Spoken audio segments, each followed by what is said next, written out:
truth in a world of lies. You are listening to the John H. Project.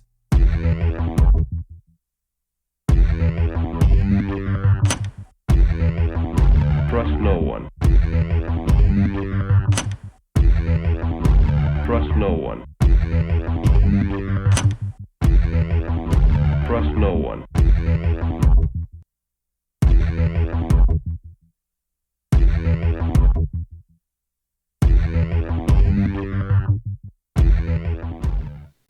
You found it. You're here. You're headlong down the runaway train that is the Anomic Age, and I'm your host, John H. Hailing proudly from the coastal plains of the Old North State, I will be your tour guide this evening as we take a somewhat satirical journey down the path of murder, destruction, mayhem, and the extermination of human life on this planet. A forced march into obsolescence thrust upon us by a global, Luciferian death cult of pedophiles. Let's see if this will work, folks. Let's see if this will work. Please check out anomicage.com if you've not already done so. Like all the likes, subscribe to all the subscriptions. PayPal.me/anomicage, Patreon.com/anomicage as well. Please consider becoming a patron. Buy me a cup of coffee. The Cash App. All that good stuff. I know it's the holiday season. I know times are tough. But if you can do no more, a little bit of Quan my way would always brighten my day and make things a little bit easier to pay for around here. Good grief. I do believe that the app, both the Android and the Android app and the iPhone app. Sorry, I was mind blown for a minute. They're both working. I spent forever and a day talking to someone in India the other day who was not the least bit helpful, trying to sort out the mess. There was just a notifications issue with the doggone apps. It's been a notifications issue for some time. I've battled with people for at least 6 months to a year trying to get this thing hashed out. Anyway, you don't care, I know. I mean, the people that have the app care, but long story longer, it's working now. So when I post shows, you should get the notifications. I know there's like tons of people that were kind of peeved that the notifications would show up and then not show up and show up again and not show up for like 6 months.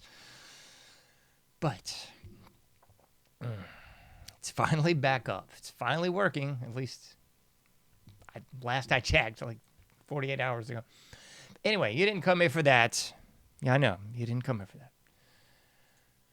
Maybe you did. I don't know. Maybe you came for a weather report because it's lovely outside in the coastal plains of the Old North State. I love it, man. I love winter so much. I hate the holidays, but I love winter. So it's darn near bearable. You can go outside and not sweat. You don't have to take like 6 showers a day just to wander around this nightmarish landscape of the Old North State. I flirt with the idea of doing another show. I've done several about how much North Carolina stinks, but I'm thinking about doing another one. The problem is just narrowing the scope as to like what to even cover. I mean, you could cover the joke level communist scum that make up the state of North Carolina. You could cover how the entire state is run by the mid-major cities that are, of course, controlled by the cult of academia, K through 12 indoctrination, college, university weaponization. You could cover Charlotte. I mean, you could do like Charlotte, the mini series. Like, how much does North Carolina stink? And we could just talk about Charlotte for like 5 episodes, probably. I mean, it's just ridiculous. We got that boob of a governor out last time. Of course, the people of the state were too stupid to elect Mark Robinson, who incidentally was on this show, and the smear campaign for Mark Robinson actually included a clip from my show, ironically enough. But nevertheless, the people of the state were too stupid to elect Mark Robinson, so we got this other scumbag in. But don't worry, because our former governors are now going to run, to be a state rep. What a freaking nightmare. And the sad truth of it is, folks, these bums will get elected. That's really the truth. Just so stupid. The control that the cult of academia has on the state is nauseating. As I've said many times before, this state stinks. The formerly great state of North Carolina. And yeah, we are California East Coast. I mean, that's what they used to say about Wilmington. We were Hollywood East. No. The whole state is California East. It is a... I'm going to keep this show without going into the cursing. So we're not going to do that. But yeah. It's just a blipping nightmare. But we should do a whole show about that one day. I just don't have it in me. It's just too nauseating, and it would run into like several shows. But anyway, speaking of running into several shows, you know, there you are, here I am. We got to put this on the screen, right? Yeah, that's the one. So, speaking of running things into several shows, the previous show, in case you missed it, was Crazy for Noticing. And we really chewed the fat aptly on that one, but, you know, I love having these twice-a-week conversations with you folks out there, so thank you so much for tuning in. If I don't say that enough, thank you so much. I know there's people out there listening to me now for the first time, so thank you for listening to me for the first time. Love the Patriots Prayer Network. Thank you so much for Eddie for putting me on this. I like talking to new people, and it's just lovely. So thanks, folks, for tuning in. But as I said, there you are, here I am. The previous show was Crazy for Noticing. And tonight's show is Shamed for Noticing. So although we covered many of these topics quite aptly last time, I kind of left the show going, man, we didn't cover a quarter of what I had down for show notes. But so much of this really does kind of go into a lot of different avenues, and it's kind of hard to just concisely cover it all in one show. I mean, we've covered humiliation rituals on this show so many times, but again, we could do a whole series on how the life of the current American is nothing more than a just nauseating humiliation ritual, because that's really what's up.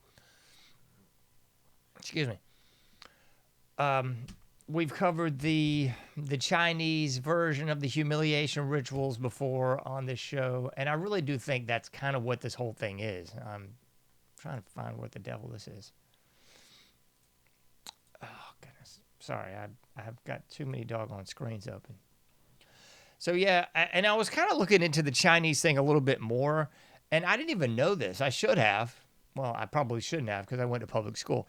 But century of humiliation. The century of humiliation for the Chinese went from the 1800s to the early 1940s. And in that regard, that sort of language was not really the government shaming the people. It was just sort of China itself being humiliated, I'd say more on the global or national scale.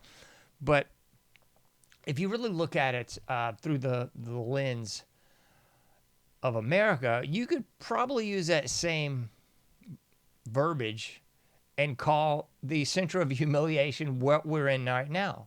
From 2000 on, we've been in this just free fall of humiliation. You could really dial it back to the 1990s, really, is when we really started doing the center of humiliation, like preamble, I guess, when you got old Billy Clinton in there and his boob brother, Hills, the litany of dead bodies before they even got to office, with the two boys on the railroad tracks there and right outside of Mina.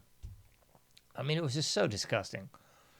So it could be sort of a preamble in that regard.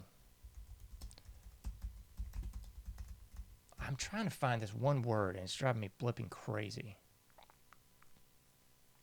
Doggone it. I feel like I'm going to have to... I'll get these away where I'm trying to find this one word in my brain, and I just had it, and I don't think I wrote it down, so... Hysterical.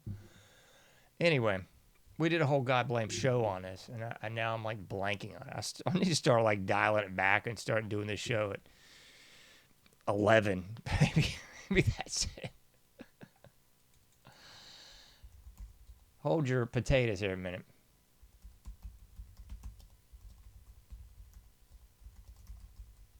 Because I'm going to find this blasted word. God darn it.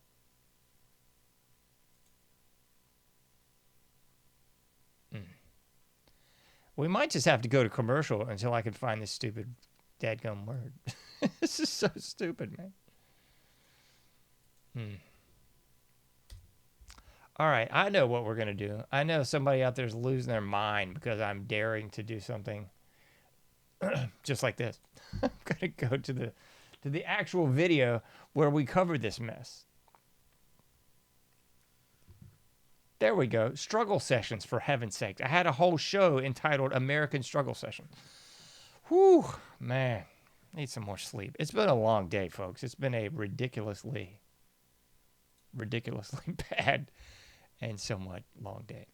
Anyway, back to the topic at hand. The struggle sessions. Yeah, we could do a whole nother show on that and just cover it from that sort of nuanced angle that we have not yet done so. But I really do want to get into this topic du jour this evening, shamed for noticing. Because it's one thing to call somebody crazy. And I think, it's a very dismissive term. We've heard this whole rundown, oh my goodness, before. And it is a dismissive term. It makes you relegated, and it dismisses what you have to say. So we know the conspiracy theory term, brought to you courtesy of the CIA vis-a-vis the almost mid-1960s to chastise anyone who dared to question the Warren Commission. We got all that one. And we had Dave Chappelle really discussing this. I can't remember if it was his dreaded Oprah interview where he was talking about how calling someone crazy was dismissive and relegating on it. We all know this before, but to say someone's crazy is one thing. But I think what goes hand in hand with this whole thing is the notion, is the notion that it's shameful to have questioning ideas. It's shameful to question the narrative. It's shameful to question 9/11. It's shameful to question the Warren Commission. It's shameful to question the motives of Vietnam, of World War I, of World War II. It's shameful to question this litany of dead bodies that has been falling since the 1960s. And this whole thing is not conspiracy. This whole thing is facts, folks. What's that book? Is it the last guy's name? Last name was like O'Neill. I can't recall his name, but his book, his first name rather. But his book was just an expose exposing the Manson murders and how the whole thing was obviously a CIA job. I mean, we look at the Operation Chaos, COINTELPRO, all these things that we've touched on before in the show. All this stuff's just obvious, folks. It's not conspiratorial. It's just factual. But for some reason,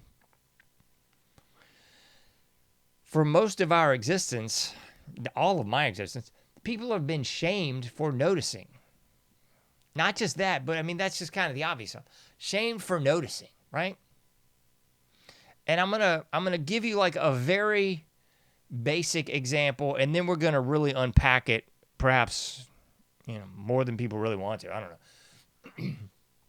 But I really do want to get into this example because when I was kind of, like jotting down extra notes and really formulating the premise of tonight's show, this is kind of some of the stuff that kept coming up to me. And ironically enough, anybody who watches sports ball, I know anybody, is going to criticize me for daring to have a life outside of the show and outside of conspiracy. Oh my goodness, I actually do watch things for fun sometimes. So I love basketball. I've loved basketball since I was a little kid. I always will. Truth be told, I think it's all a con, a hustle, a dodge, and a sham. I get it, folks. I get it. Nothing has been swept under the rug quite as quickly as the betting scandal in the NBA. That would probably be second only to the Charlie Kirk assassination. And then third would be Trump's alleged, put some big old air quotes, getting shot in the ear. All those things have been swept under the rug very quickly. So people don't even talk about betting in the NBA anymore, which is comical. Because if you watch any game at all, the first commercial you're going to see is a betting commercial. And there's a great book. I people that have listened to me have heard this before, but the last name is Toohey. The guy did 2 different books, probably 3 or 4. I don't know. The first 2 is the ones I was listening to. The Fix is In, and then he did a sequel. And he was just talking about the obvious. Like, the fix is in, meaning all major sports are controlled by the gambling world, the underworld element. Ooh, that's what's up. That's what's running things, folks. But we're not supposed to know that. We're not supposed to figure this out. And then like 3 or 4 people in the NBA take the fall. And then like the ref from like 20 years ago, Donahue or whatever, took the fall. And everybody just, a hush fills the room. Nobody's supposed to talk about the big old elephant in the room that's breaking the furniture, defecating everywhere, and just ransacking the place. We're just supposed to pretend like it's all normal, right? Anyway, I say all that to say this. I couldn't help but notice everybody's having a cow. Holy cow! No. For the late, great Harry Carey. Anyway, everyone's having a cow about, goodness gracious. Yeah, those of you of my generation are going, Bart Simpson? Yeah. Anyway, having a stink about the Clippers being so doggone terrible. Well, they got part-time player Paul George. They got part-time player Kawhi Leonard. They got a bunch of nobodies. And they brought in a bunch of elder statesmen a la Chris Paul and sent him a packing home just the other day. But that's not the point in this whole thing, because in the grand scheme of things, nobody cares. Somebody pointed this out. Chris Paul's last shot was like 32 seconds or something. Again, showing you the symbolism, showing you the Masonic numerical values and all that jazz. Don't care. But my point in all this is, as this whole thing was unraveling, I couldn't help but keep thinking about this. And I know nobody else has the temerity, cojones, or dare I say, huevos, to mention this. But Donald Sterling. Remember Donald Sterling? Yeah. He was the millionaire, whatever he was, that owned the Clippers for a long time. I don't even know how long. Let me see. I have some notes on this whole thing. Man, he's 91 years old. Man, he's looking pretty all right for 91. Anyway, yeah, he started owning, first instance came in 1979, blah, blah, blah. Anyway, not my cup of tea, don't care. But the Donald Sterling era. He owned the Clippers the last time the Clippers were even remotely relevant. You remember that? Like 10 years ago. Okay? They've never been anything but like the JV team of LA for the Lakers. Sorry, that's just facts. But the point in all this is Donald Sterling. He was blackballed. He was forced out. He was not allowed to come to the stadium or basically do anything pertaining to the team. So Adam Silver, this alien-looking monstrosity, sadly a Duke grad, this alien-looking monstrosity that took the place of David Stern. Yeah, he's the guy that basically forced Donald Sterling to sell the team, to get rid of the team, because he was not allowed to do anything or show up at the arena or anything else. I mean, this is like the most laughable thing I've ever effing heard. And by effing, I mean frickin' heard. Still keeping this show G-rated as much as we can. Anyway, so old Don was forced to sell the team. And why, you might ask? Because no one's a sports fan but you. Well, he was forced to sell the team because I guess allegedly or factually, who the hell cares? I guess his girlfriend, wife, I can't remember what the story was, I guess told on Donald Sterling for saying racial epithets because Donald Sterling didn't want his wife, girlfriend, significant other, whatever, to hang out with, I guess, the black NBA players that were around the team. I don't know, man. I got no earthly idea. And quite frankly, I don't care. I mean, that's the thing that's so asinine with so many of these incidences. I mean, you saw the same thing with Hulk Hogan. You saw the same thing with Dog the Bounty Hunter. You saw the same thing with several other of these people where you basically have a private conversation going on between people, and then all of a sudden, someone gets a bee in their bonnet, and they feel it necessary to reveal that you said something crossways about somebody sometime, some way, somehow, and oh my goodness, holy cow, to quote the great Harry Carey. And the ridiculousness of it is, folks, it's all shaming people. And somebody out there is going, oh, but John, they did stuff worth shaming for. Okay, I guess. I mean, at the end of the day, people can have private conversations and say anything the bleep they want to. Sorry, that's just real life. Here's another scary but true one. People can say things in real life to people, in public, that are unproprietous. Oh my goodness. They're saying some of them racial epithets. They're saying the dreaded word that nobody can say. They might even put a hard R on there. Who knows? The point is, man, people can say stuff. And other people don't have to like it. That's just life, folks. Or at least that's just how life used to be. And I'm not condoning people calling people this, that, or the other. I just don't really care, folks. As I've mentioned many times on the show, as a real deal Gen Xer, I heard everything under the sun at school, folks. Come on. Heard everything under the sun. Heard all kinds of racial everything from everyone. And people just moved on. I mean, guys would either fight it out and move on. They'd end up joking at the end of the day. People would laugh their faces off and move on. End up, who gives a bleep at the end of the day? That's just life, folks. But we live in such a ridiculous mess now where people virtue signal and people get like shame currency or shame credits. Ooh, you better not do anything I don't like because I heard you say one time that, whatever it is, folks. And it's nauseating because it always revolves around various protected classes. Various protected classes. Who might they be, John? You're going to have to figure that out for yourself because I'm afraid to say. Oh, my. But for real, though.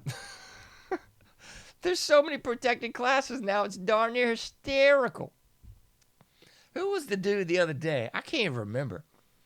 It was some black dude who was getting all kinds of bad press for daring to call someone Jewish. Or was it like a Dunkin' Donuts or something? I think so.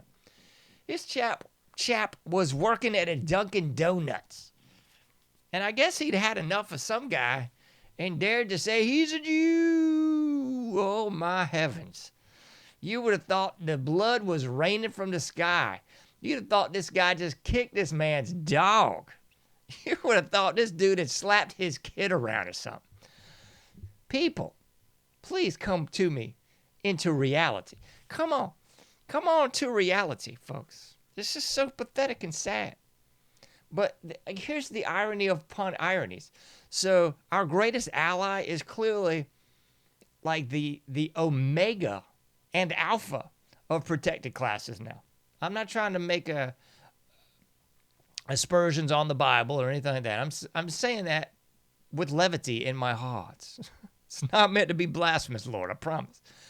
But our greatest ally has become that. They've become the alpha and omega of protected classes. I mean, it used to be the blacks, and then it was the gays and the trannies and the LGBT elemento not so silent. My goodness gracious, they're all taking a back seat now, folks. They are all taking a back seat to our greatest ally. It is darn near silly out here. But in case you were wondering how we got here, I'll give you a little Cliff Notes version of the show, I ain't going to give you the whole deal because that would take way more than we have. Shall we go here, folks? Shall we roll into this area? Here's how we got here, folks. We were ushered into this mess by the cult of academia. I coined this one, K through 12 indoctrination, college university weaponization. That's what it is. What it was, and what it'll probably always be, because nobody's got the to do anything about it. But yeah, that's really where this came from. But if you want to go really even deeper into the pool, it's Frankfurt School. It came out of Frankfurt, Germany. It's the communist agenda that was brought here primarily into Columbia University, also, and the University of Chicago.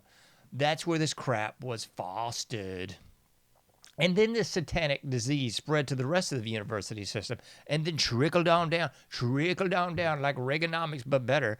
It trickled on down into the K through 12. So it actually started at the college university level and it trickled on down to the K through 12, where we had everybody obsessed with Frankfurt School's very own critical race theory. But it wasn't just critical race theory, it was critical everything theory. And it was predicated on this the binary opposition of the proletariats and the bourgeoisie.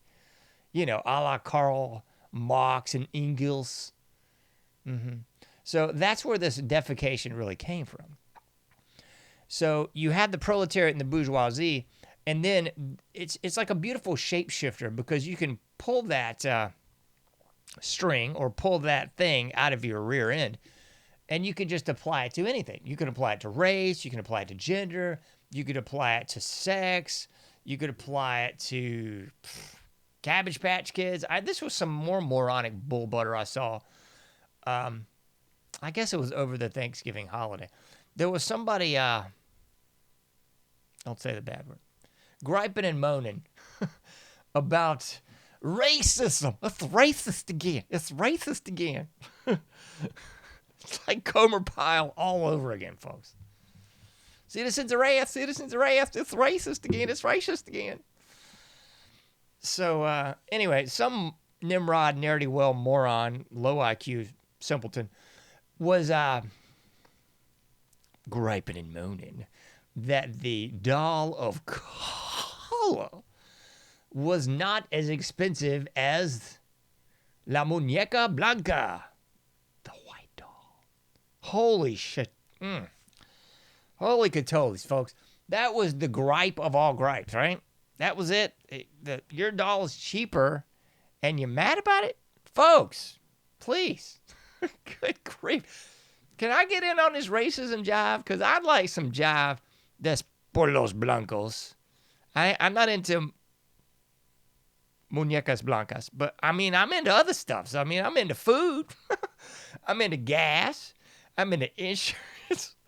You know, those bare necessities, those simple bare necessities. You remember that? If you know the rest of that song from that movie, you know he says, this calls for some... Yeah, Disney's sneaking in that Satan mess for decades, folks. If you don't know what I'm talking about, pull up the song, pull it up from that stupid movie, and figure out what he says. He says something. This calls for something scratching.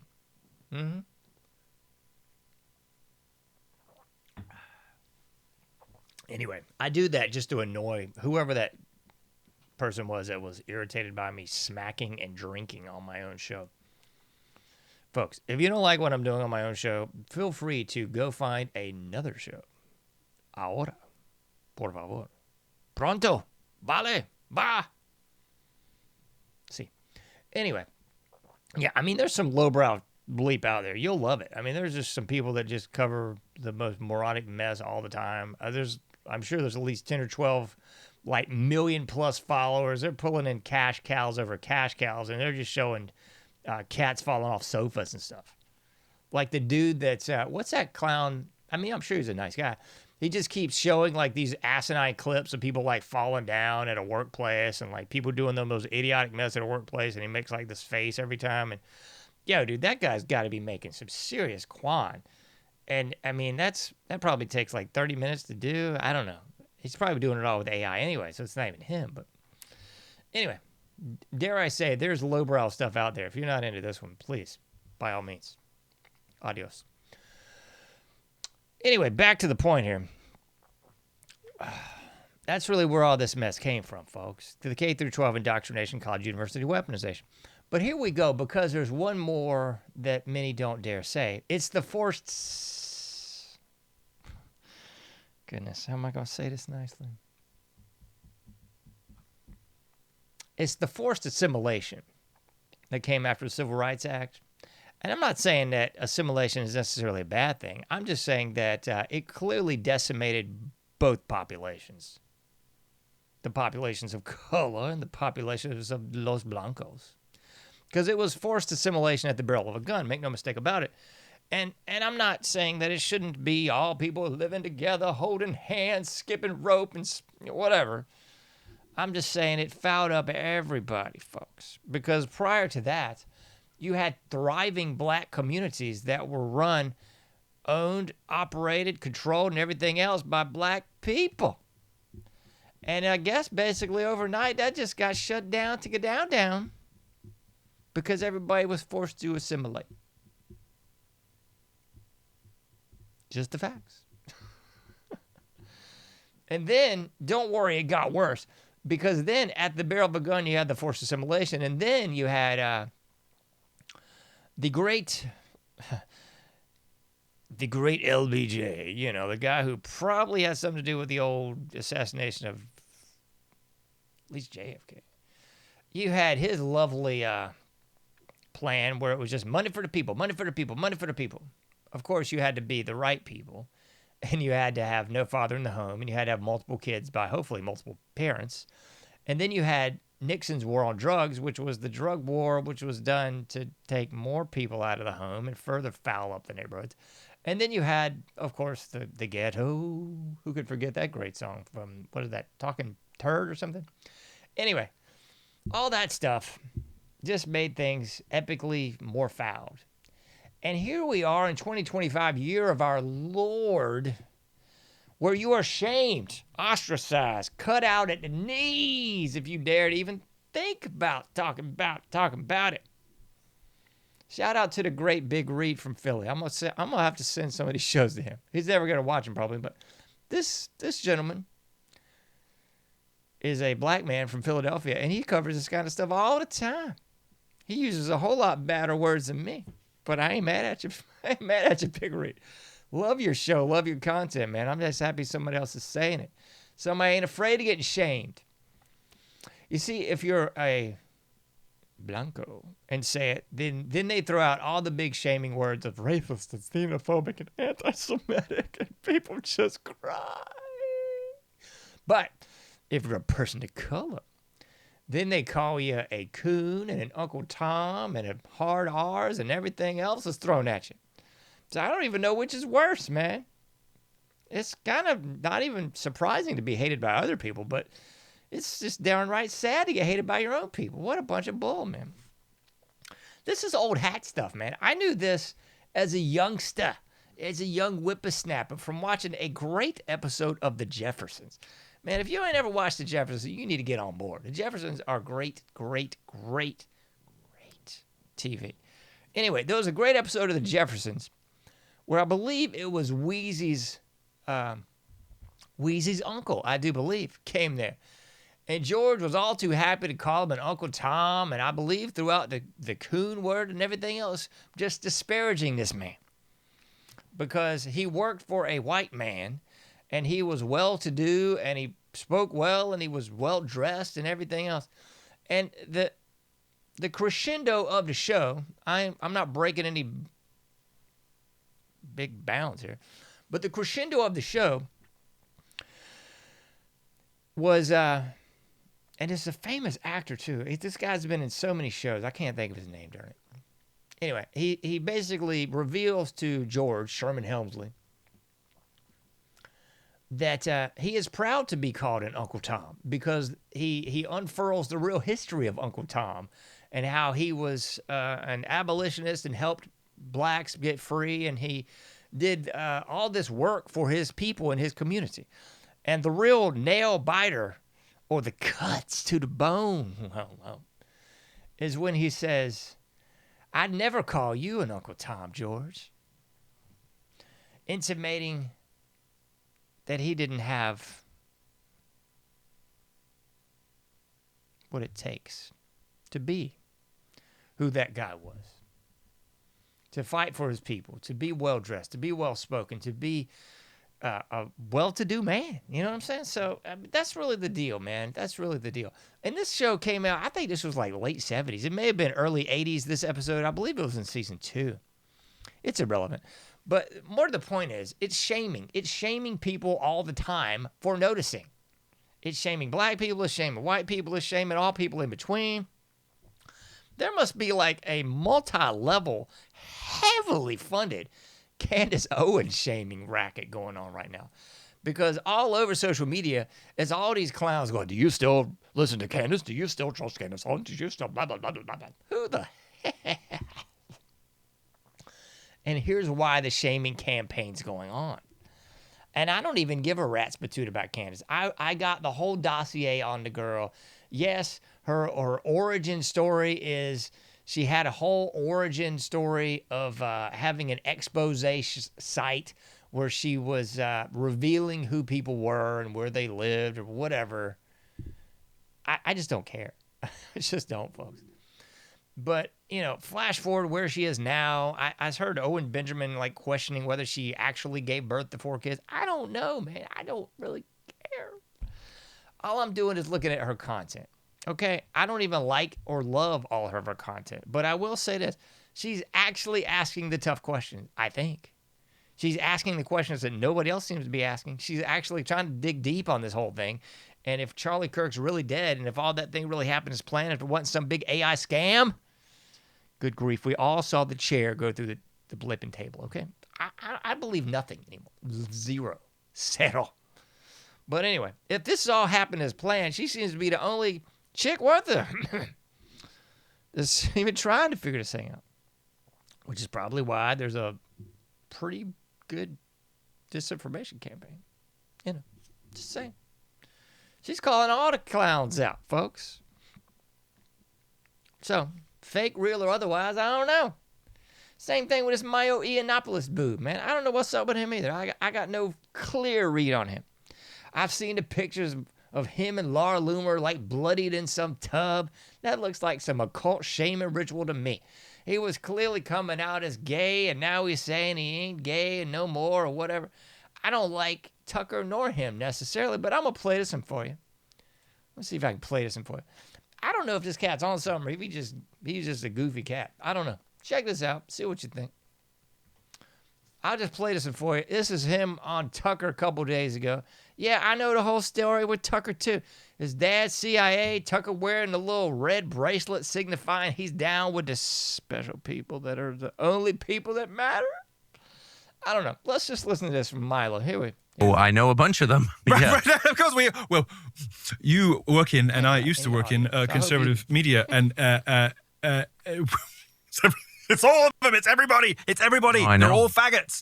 They're all gay. All of them are gay. All of them are gay. Like everyone is gay. I haven't said anything about it for like 30 years just because of my just general Anglo commitment to not get involved in other people's business. But it's so noticeable. I just don't know what. Clearly, there's something going on here. I gotta cut it for the laugh. I can't take I know laugh. a bunch of I can't them. take the laugh. Please don't laugh. No, Tucker. Please, I can't take it, my man. Just can't take it. Do not do the laugh. Okay. Anyway. So I don't know what I think about this, man. I do think that there's a whole lot of truth to what he's saying.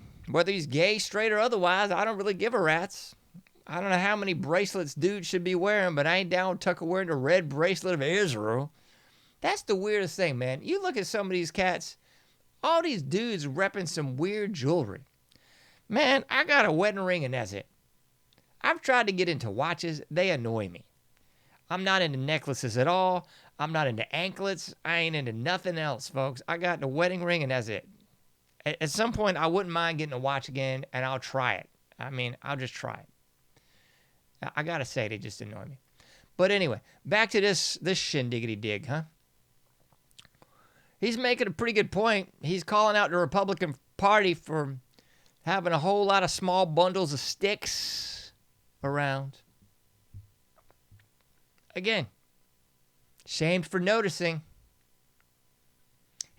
What's old Milo there? Milo boy, that boy there seemed to be the golden boy for a minute.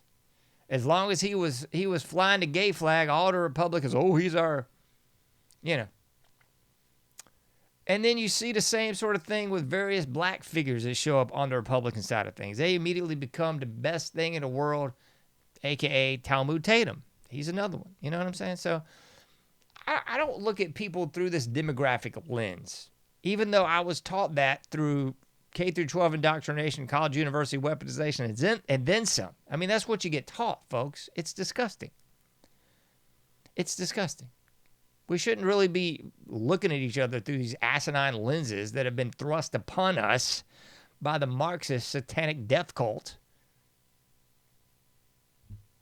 known as critical theory. That's the thing with critical theory. You get points for being a victim. I did a show like 4 years ago. I can't even remember. The yellow badge of victimhood, I believe is what I called it. Something like that. Great graphic by yours truly, by the way. But anyway, it was just that. It was talking about it years ago, talking about you're getting the old school version of a social credit score, but it's a victim credit score. So it's not predicated on your worth. It's not predicated on anything even remotely to do with your...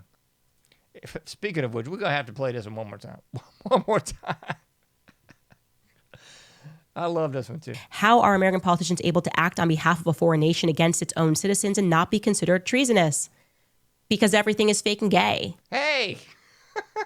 What do you say? And we obviously have this whole idea in America as a meritocracy. Anybody can... Exactly. That is the problem. It's not a meritocracy. And one of the problems in America is that we live on this sort of mythos, that everybody gets goosebumps at the Star Spangled Banner and the raising of the flag, and this mythos of the greatest generation, this mythos that there's a gun behind every blade of grass and everybody's some sort of patriot. It's lies, folks. It's a blipping bunch of turds. That's why I keep playing this video. That's why I posted this video probably like 20 times. I can't believe I haven't got some ridiculous strike or something yet. But that's the point. Because everything is fake and gay. Folks, it's fake and gay. Okay? It is that old Hollywood, you know? What was that great Sam Kinison bit? Oh my goodness, man. I probably can't even talk about it. Oh my goodness, I can't even. No, it's a great bit, but I can't get into it. Anyway, Sam Kinison did a great bit on a gay actor in Hollywood that forever was like this hunk leading man. You know, I cannot think of his blame name, and I'm gonna do that stupid thing again where I flip out and can't find it. Can't find the guy's name.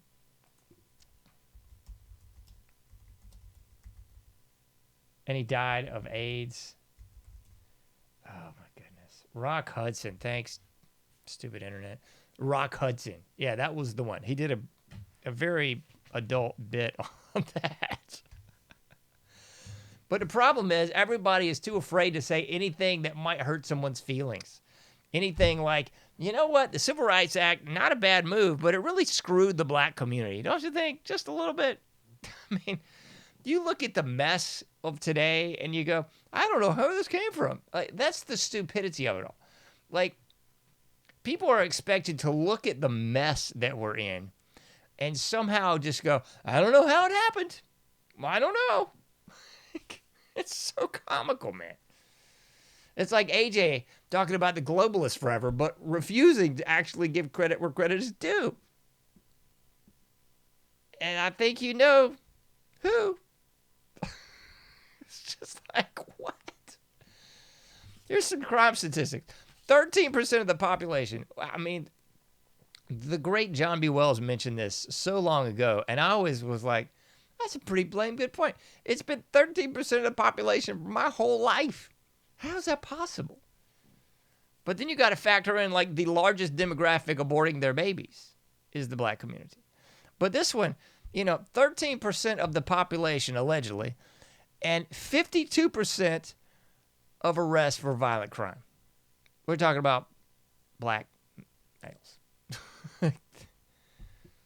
And every time you look at anything on social media, they show these ridiculous scenarios of people fighting each other. For Christ's sakes, there's a whole website dedicated to it. World Star Hip Hop. I don't even know how this is still allowed, because you could never do this por los blancos. That'd be racist, because it's racist. I mean, good night, nurse. But people have been like pigeonholed into this nonsense where they're shamed for reporting statistics. And I know the old quote, there's lies, darn lies, and statistics. You know, the Mark Twain thing. I got that. I know it, folks. I'm well aware how the social science world manipulates statistics, okay? But at a certain point, you got to call the truth to truth, even if you're shamed for it. That's what's so comical, folks.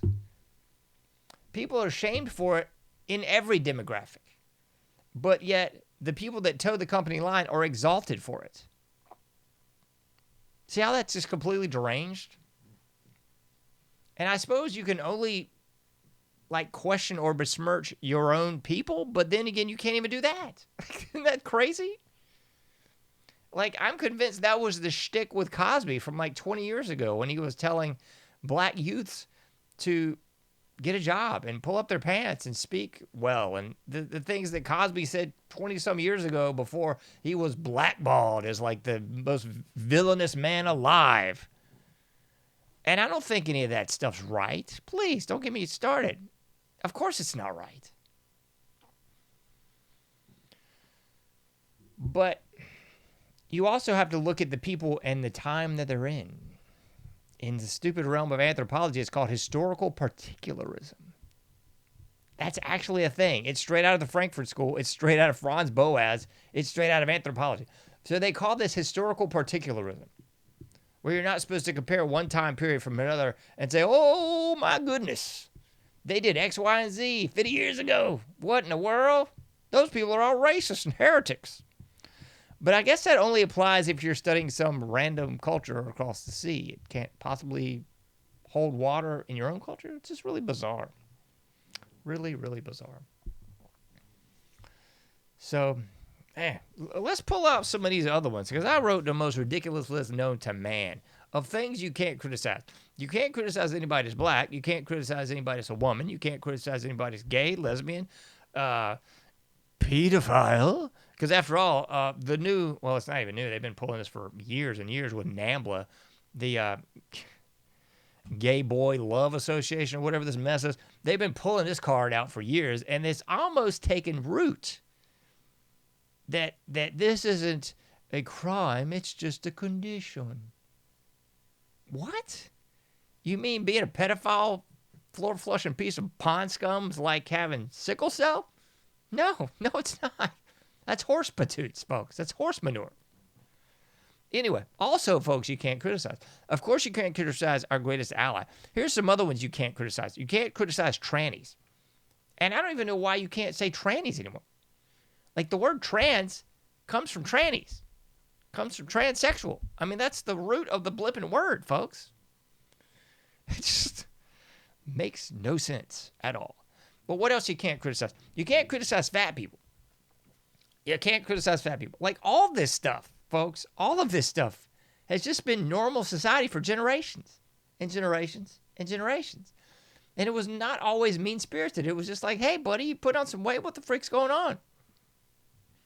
Hey, pal, you ain't rolling with me wearing a dress. What you doing? You know, like, this was just normal behavior. So they have convinced us through the monikers of crazy and through the ops of shaming, they've convinced the vast majority of the American people to go against like generations and generations and generations of, dare I say, culture. My definition of culture is just what people do within a particular group of people. So it's weird, though, because the Frankfurt School has convinced a vast majority of Americans to go against their culture. Their normal beliefs, folks. This was just everyday life. That's why I love those shows from the 70s. I love All in the Family. I love the Jeffersons. I love Sanford and Son. I love What's Happening. I love all those shows because they pulled no punches, folks. Everybody was just normal. And here's another obvious one. There weren't like brutal street fights over a word. Because someone would say the same to them and it'd be like some back and forth. And at the end of the day, like I said, it wasn't a big thing, folks. It was just life. People say disparaging things to people all the time. But it doesn't matter, I suppose, unless you're like not in any protected class. Then you're just screwed. Then you're just persona non grata.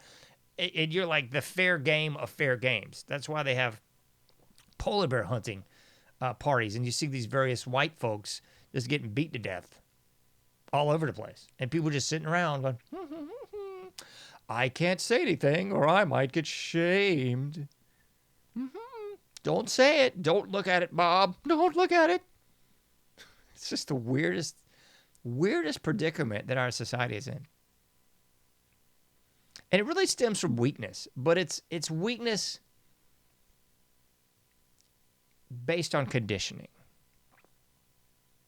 So a right not exercised is definitely a right lost. That's obvious.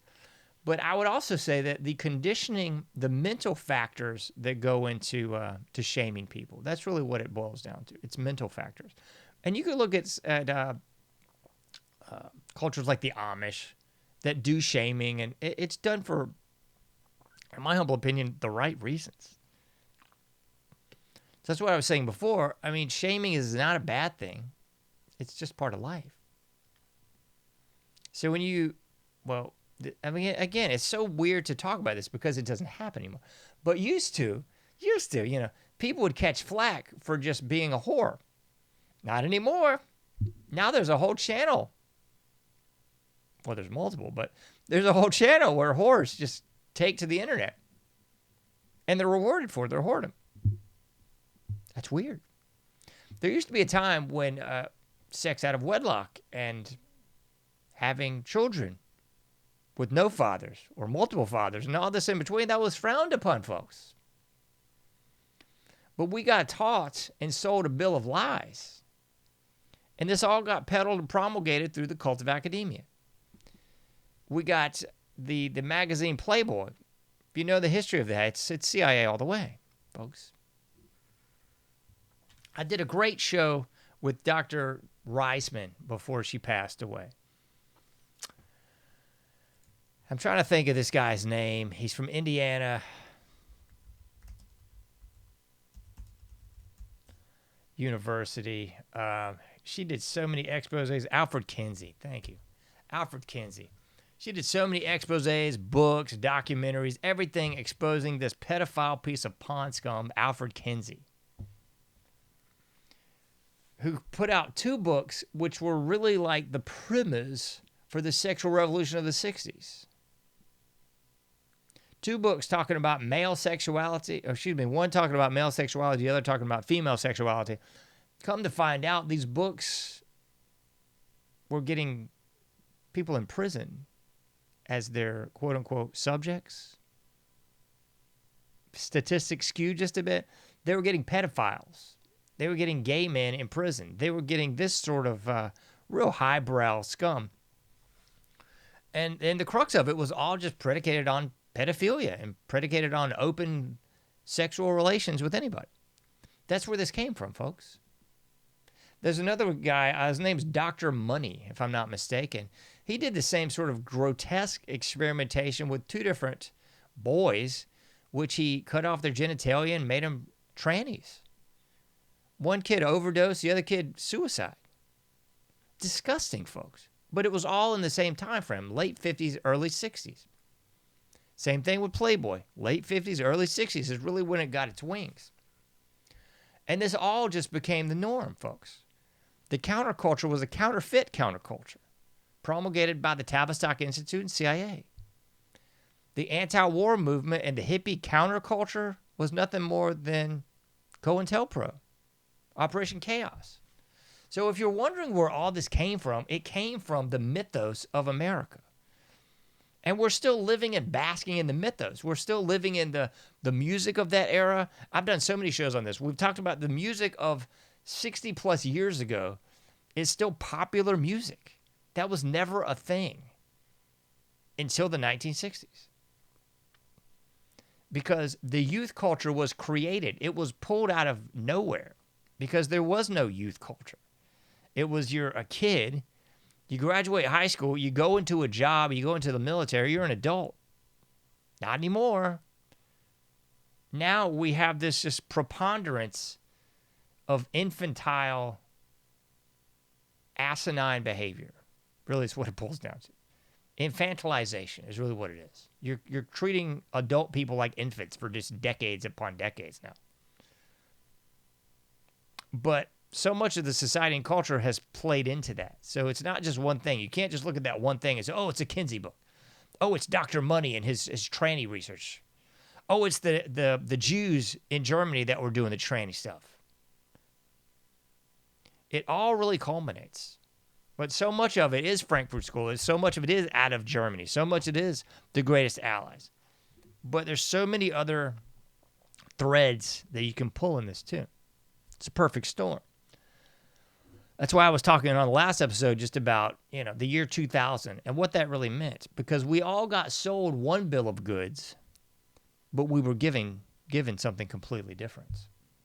Everybody got the Y2K, the Mayan calendar. It's all going to end. Dogs and cats living together, raining blood. None of that. But we definitely got a cultural shift.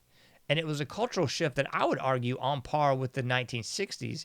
That decade of debauchery was a huge cultural shift. So what we've seen from the year 2000 onward has been an epic cultural shift. It's been a huge technological shift. It's been a false flag, a false flag, a false flag, a false flag. Trauma-based mind control, trauma-based mind control, trauma-based mind control. Every few years, there's another op. And it really does seem to be what Art Bell discussed so long ago, the quickening. Seems to be everything is speeding up. You live a year now, it seems like a decade.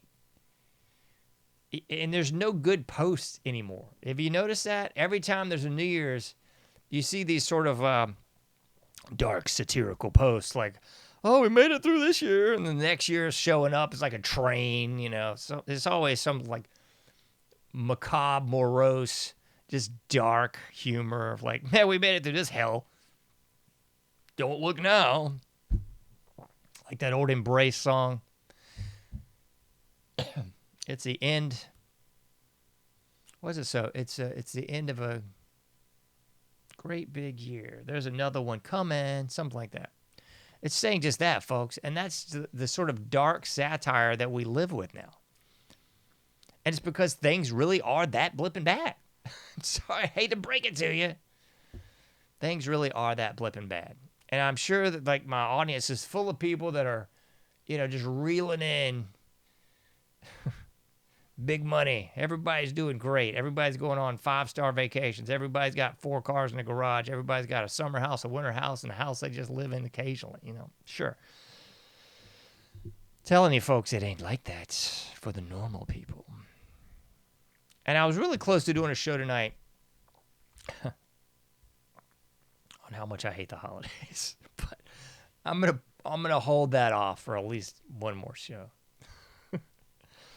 I'm going to do an expose on the holidays in general and how they are actually meant to just keep you po and control you even mo. We'll have to save that for another time. I don't know if we've covered all the things shamed for noticing. So much, folks. I mean, everything now is just multi-level gaslighting. You run on a policy of exposing Epstein. You run on a policy of arresting Hills. It's all Boulder Dash.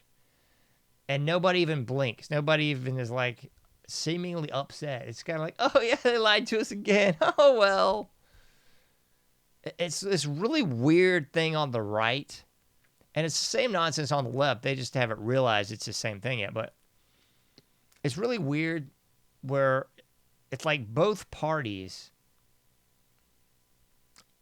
are called crazy for admitting the elephant in the room. And they're also shamed for admitting the elephant in the room. It's like, it's the duality thing that I talked about before, because on the right and the left, If you call out your own party, you're a heretic, you're an Uncle Tom, you're a whatever the word for traitor is, a poser. You're not really on the left if you don't love abortion. You're not really on the right if you don't really love going to war. Like, you don't really love that it's the Department of War now. I mean, you're just not cool. It's like the psychology is like such simpleton middle school tactics. It's really bizarre, man. It's like the whole thing when I was a kid. It's like the starter jackets and the Billabong jackets and the pumps and the Air Force Ones or whatever. It's like, you're not cool if you don't love the Department of War, John. I mean, you're questioning Trump that he didn't get shot in the ear. Like they pulled the stooge out of the woodshed like 6-7 months after the alleged shooting, and he's like back in the news again. Everybody notice that? Like, we haven't heard butt kiss about this boob 6-8 months, and then it's like, oh, look at this guy again. Look over here.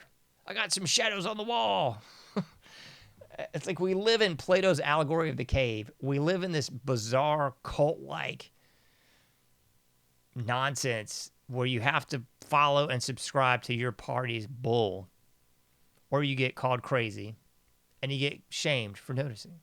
Shamed for noticing anything. That's just the beauty of it all, man.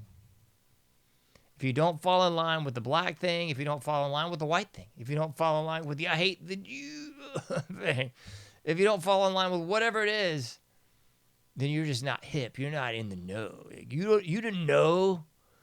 You didn't know Hitler was burning pedophile books, man. I can't believe you didn't know that.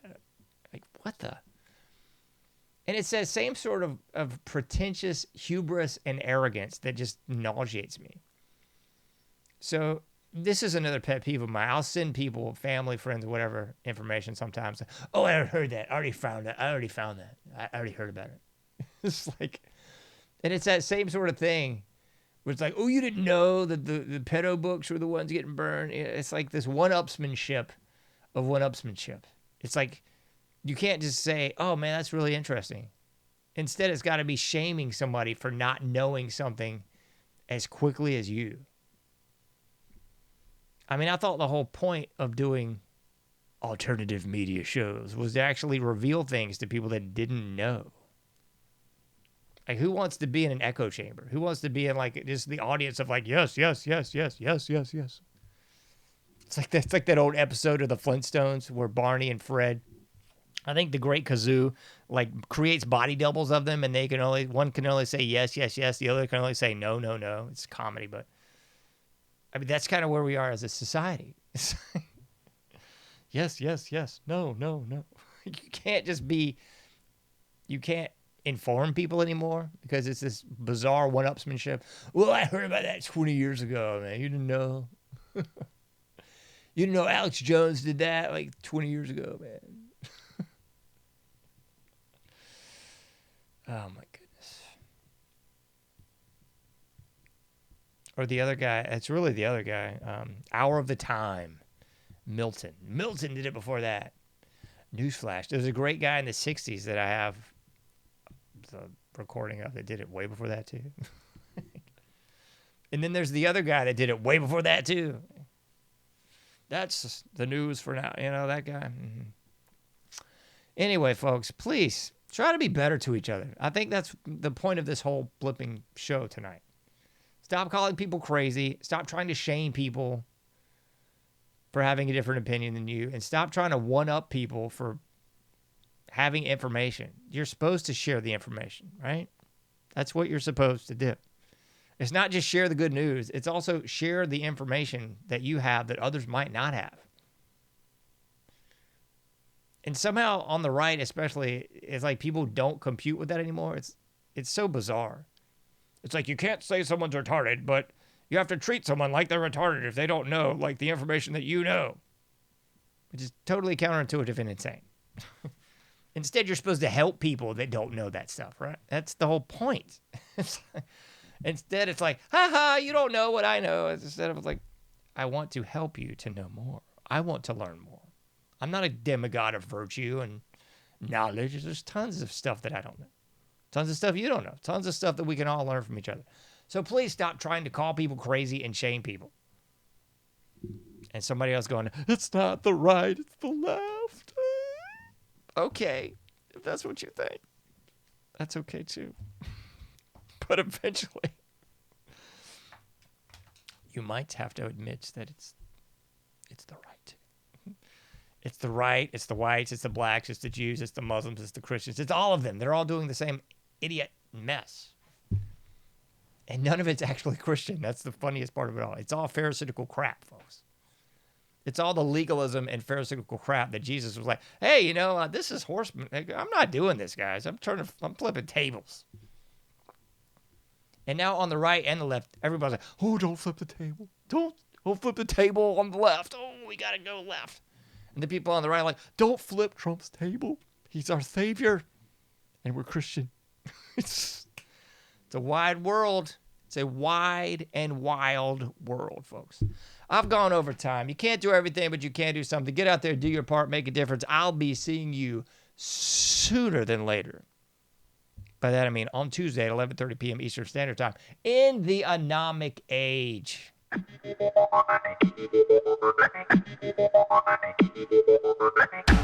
Thank you for listening to The Anomic Age, a John Age project. For past shows, further info, and to comment, go to anomicage.com. That's ANOMICAGE.com. Till next time, thank you for listening to The Anomic Age.